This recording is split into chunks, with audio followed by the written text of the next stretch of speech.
Lanjut lagi di pembahasan bagian kedua tentang materi limit dan kontinuitas fungsi dua variabel. Nah, ini limit dan kekontinuan. Jadi kalau dicoba 0, kalian diminta untuk menuliskan definisi formal dari limit dua variabel x, y menuju AB untuk fungsi fx, y sama dengan L. Artinya untuk setiap epsilon positif terdapat delta positif, sehingga untuk setiap x elemen domain dari F berlaku bahwa jarak dari titik X, Y ke AB, jadi jaraknya kan kita definisikan sebagai jarak norm 2 ya, di norm 2 ya, akar X min A kuadrat plus Y min B kuadrat kurang dari delta dengan F X Y nya min L kurang dari epsilon. Nah, ini perhatikan bahwa yang dijarakkan dengan menggunakan prinsip jarak dua titik itu cukup XY dengan AB ya, karena fxy itu kan fungsi sudah menjadi satu nilai, bukan dua nilai atau bukan vektor ya. Jadi fx-nya nilai, tinggal dijarakkan dengan L-nya, jadi selisihnya saja. Sedangkan kalau xy AB harus dilihat jaraknya, jarak di dua dimensinya. Untuk cobalah satu, nah ini tinggal kalian gunakan sifat-sifat limit, bahwa penjumlahan limit asalkan limit 3x kuadrat ada, limit y kuadratnya ada, maka tinggal kita substitusikan saja gitu ya. Lalu untuk yang B juga tinggal kita perlu lihat bahwa pembaginya apakah sama dengan 0 di titik 2,1. Ternyata di titik 2,1 dia tidak sama dengan 0 karena nilainya 5, sehingga kita bisa langsung substitusikan dapatnya 11/5. Cobalah 2, selidikilah apakah fungsi ini mempunyai limit di 0,0. Kapan kita harus menggunakan menyelidiki dan kapan kita harus menghitung, Bu? Boleh nggak kalau saya langsung substitusi? Boleh. Pertama kalian coba aja substitusi. Ketika disubstitusi dapatnya apa? Dapatnya 0/0 ya. 0/0 tuh kalau di limit itu kan bentuk tak tentu. Artinya kita harus olah lagi gitu ya. Kita nggak bisa sebut ya ada limit atau tidak gitu. Kita perlu olah lagi. Nah, kalau di limit satu variabel kita cari, kita manipulasi beberapa fungsinya agar bisa ada nilainya. Kalau di fungsi dua variabel kita selidiki di sepanjang garis tertentu lah, lebih gampangnya. Jadi kalau yang pertama ini saya selidiki di sepanjang sumbu X. X mendekati 0. Sumbu Y berarti ini di sepanjang sumbu Y, sehingga X-nya menuju 0, fx, 0. Saya peroleh nilai limitnya, tinggal diganti Y-nya dengan 0 gitu ya, X yang biarkan, saya dapat 2x kuadrat per x kuadrat, limitnya X menuju 0, artinya kalau saya coret dapat nilai 2. Sedangkan untuk limit 0y, 0,y saya dapat limitnya 3, ini sepanjang sumbu X ya. Artinya nilai limitnya beda ya, 2 dan 3, sehingga karena nilainya beda, maka limit dari fungsi 2x kuadrat plus 3y kuadrat per x kuadrat plus y kuadrat tidak ada. Bisa juga kalian gunakan koordinat polar, x-nya diubah di r cos theta dan y-nya sama dengan r sin theta. Substitusikan x sama dengan xy menuju 0 ke fungsi ini dengan x-nya diganti r cos theta, y-nya diganti r sin theta. Disederhanakan akan ketemu dia 2 plus ini saya bagi gitu ya, saya bagi atas bawah, saya dapatnya 2 plus y kuadrat per x kuadrat plus y kuadrat, artinya saya dapat 2 plus limit r menuju 0 dari sin kuadrat theta. Tetanya ini kan bervariasi ya untuk parameter untuk fungsi untuk y, r cos theta dan r sin theta. Tetanya ini dari 0 sampai 2pi gitu. Artinya nilainya bergantung pada nilai theta. Karena bergantung pada nilai theta, maka limitnya kita simpulkan tidak ada. Untuk cobalah 3, dengan cara yang sama kalian bisa lakukan di sepanjang sumbu Y, di sepanjang sumbu X gitu ya. Ternyata sepanjang sumbu Y dan sumbu X sama Bu, nilainya 0. Oke, jangan happy dulu. Coba kita cari satu lagi. Jadi di sepanjang Y sama dengan X. Jadi Y-nya saya ganti dengan X gitu ya. Artinya kalau X menuju 0, Y juga menuju, Y sama dengan X juga menuju 0.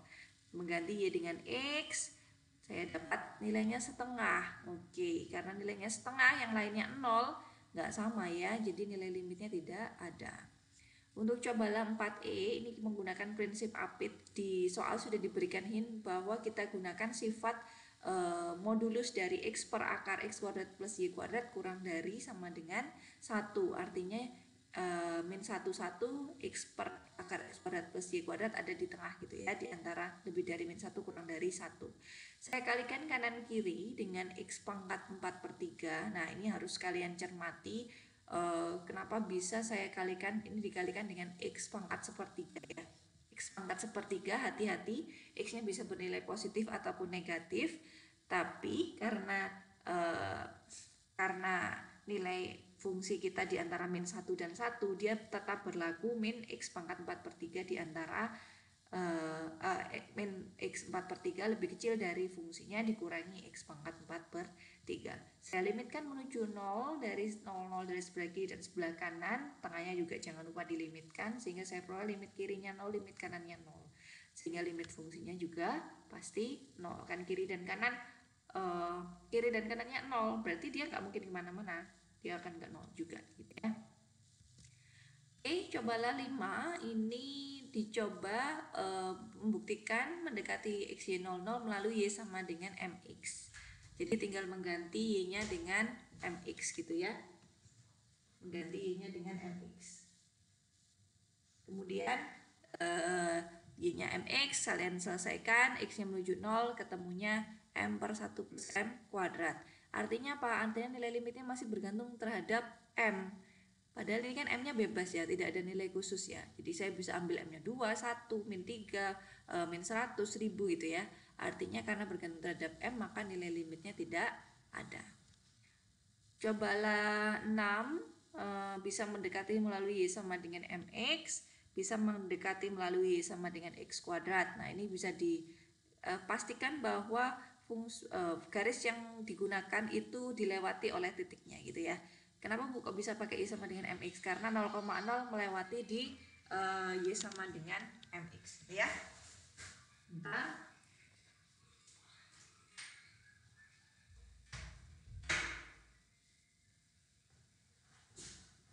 Oke, lalu untuk cobalah boleh nggak Bu kalau pakai fungsi lain? Boleh saja, bebas saja.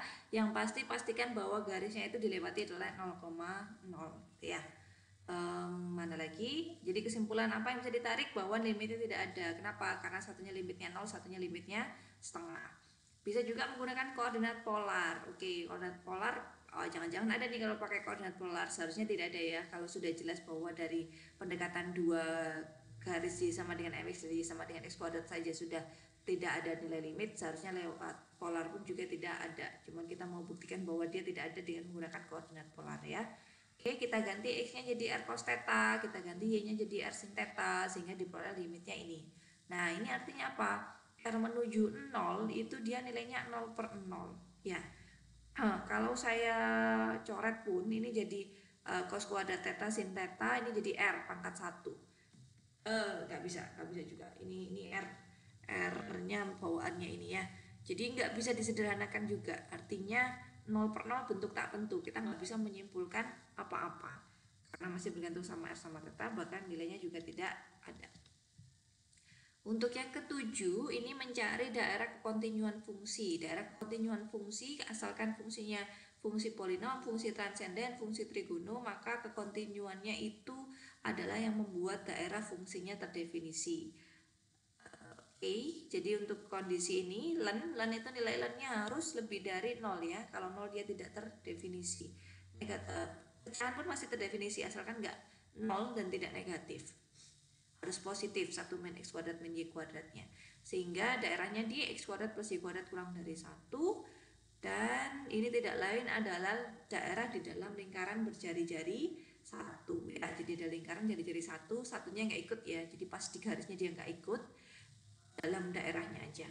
Kemudian yang G kita cari, kalau ini tadi lebih dari 0, yang ini juga lebih dari 0. Nggak boleh sama dengan 0 ya, sama dengannya nggak ikut. Karena kalau sama dengan 0 jadi G nya tidak terdefinisi. Sehingga 4 kita butuhkan 4 min X kuadrat min Y kuadrat yang positif, atau X kuadrat plus Y kuadrat kurang dari 4. Sehingga daerah kontinuannya ada di X kuadrat plus Y kuadrat kurang dari 4. Untuk cobalah 8. Oke. Nah ini mau mendekati, kita tahu kalau turunan di fungsi satu variabel itu merupakan definisinya menggunakan limit. limit H mendekati 0 gitu ya. Nah, sama untuk turunan dua variabel juga bisa menggunakan limit dari fungsi dua variabel dengan H mendekati 0. Jadi untuk fx0 didefinisikan seperti ini, sehingga saya peroleh dia nilainya min y. Nah, ini min y itu bisa kalian peroleh dua cara, pakai limitnya atau pakai turunannya gitu ya. Diturunkan langsung terhadap x, y-nya dianggap sebagai konstanta, itu akan dapat min y. Begitu juga untuk yang ini bisa dicoba sendiri ya. Nah, fxy ini diturunkan dulu terhadap x, baru turunkan terhadap y gitu ya. Nah, ini kalian bisa hitung sendiri. Ini oke. Jadi itu pembahasan yang bagian 2. Nanti akan saya lanjutkan untuk pembahasan bagian 3.